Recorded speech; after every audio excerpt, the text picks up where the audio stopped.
Nigeria that is defined by that constitution is like a criminal enterprise. That is, it has hijacked everybody's lands and taken all the economic assets and defined the ownerships and the sharing and all of how they will be managed in terms of governance and who will win and BPDP and APC that INEC will declare. Those are the things they loaded into that constitution. And we have said to them, and when I say they, the ones who are governing Nigeria, the ones who swear to defend and uphold that constitution are the first set of culprits in that matter. The ones who are doing political party under that constitution, PDP, APC, Labour Party, and all their candidates and supporters are the second layer. The church leaders that support them with PBC campaign, oh, let's go and vote, under a constitution that guarantees our damnation. They are all together in that criminality. And so we said all of them who are sharing the blood of the people, because every month they go and share what they've gathered for. They're like a robbery gang that has to share periodically.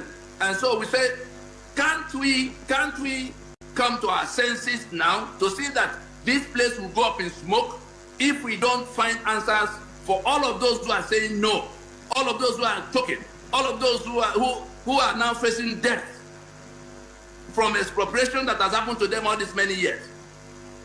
We say it is possible for us to, since we all agree now, is arguing about the constitution being the problem. The only thing remaining now is how do we proceed from where we are? And Ninas has something in black and white that takes it from first step to finish line. Make that announcement, and we only say, let us acknowledge that that is the problem. Let us commit, let the government of the day commit to solving the problem. Let us suspend the talk of another election so we can do it sooner than later. Let us then allow for the first time the nationalities to come into a meeting to discuss all of how they will do it, first in their regional blocks to make out constitution by which they will federate. In the second layer, then coming to discuss with the others who have also made out their own constitution. And then make a time-bound announcement, the type that South Africa made in 1990. In one announcement, if those who are ruining our lives, endangering us in the manner we're endangered now, will listen, Ninas is there to guide them at no cost. Where Ninas is saying, stay back in government house. Let us go and solve this problem.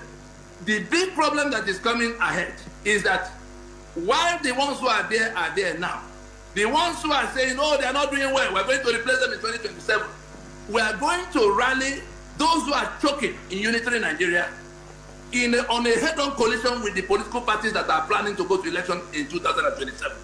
If we have one bullet left, we will not be aiming at those who are in government house. We'll be aiming at the criminals who want to come and continue the lack of that concern by going to election.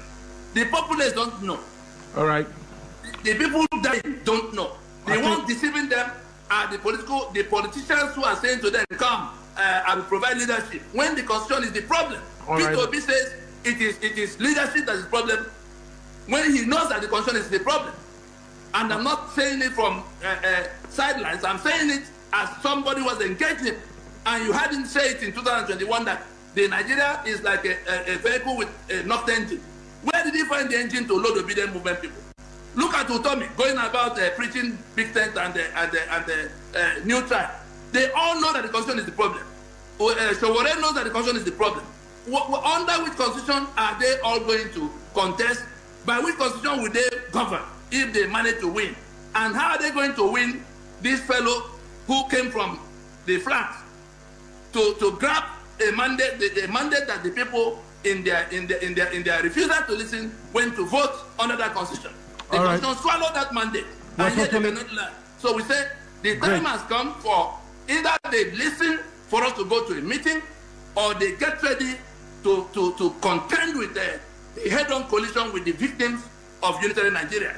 All right, that's a good place to leave it. Tony Nnadi is our guest tonight, and I have to thank you so much for your contributions here on the Eastern Eye, the Secretary General of Lower Niger Congress, LNC, and the co-convener of the Nigerian indigenous peoples.